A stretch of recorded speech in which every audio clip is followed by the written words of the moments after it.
Welcome back to another Saturday Night Stories with me. Oh my God, this part 2 to the shuck and oyster thing, because this is kind of cool even for me. So when I'd gotten out of comedy and I was shucking oysters, one night I was there and I was doing the usual, and I was shucking oysters for people, and there were two couples. There was sitting across the thing, and they were laughing and saying something to me, and finally I said, because I was just doing, I was dancing around, being stupid. I'd take napkins and this is chicken and whatever, and they said, "God, you have a twin?" And I said, "Dear God, if I do." Poor thing. And they said, "No, seriously, do you have a twin?" And I said, "No." And they said, "Wow, there's a guy we saw in Tampa at a comedy club that if it's not you, oh my God, he's great, right?" And they're like, "Oh my God, he goes by Carrot Top, right?" And I'm like, "Really?" And they're like, "So funny. Oh my God, you remind me of him." And so you got to see this guy Carrot Top. So I remember that night thinking, I might have to go back and pursue this thing since people were so enthralled by it.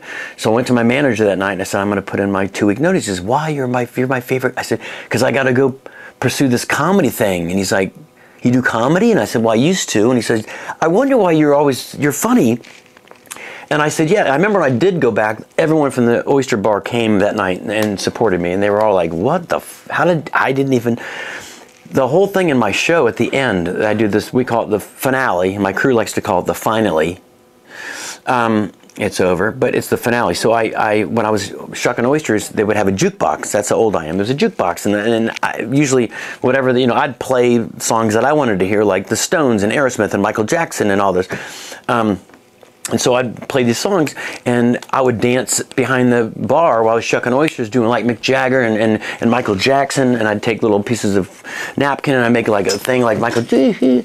And literally, that's how the ending in my show, if you've ever seen the show at the end with the whole rock and roll thing, that's how I thought of it, was being a bartender and just dancing around. And when I started doing comedy, I thought, I got to have like a rock element to this. I mean, I love stand-up comedy and I love monologists, but that just wasn't what I was. I wanted people to come to a show and leave like the feeling they have when they left a concert, right? Where there's music and there's lights and there's snow machines and fog machines and when you go, most of the time you go to a comedy club, it just ends on, "All right, thanks for coming, drive," and the lights come up and it's soft music and everybody leaves. And I'm like, no, it's got to be rock and roll. And so the whole idea since, Jesus, 30-some years ago, is that's why I did it. And it's, of course, now evolved. And we have the snow machines and the smoke machines and the fog machines.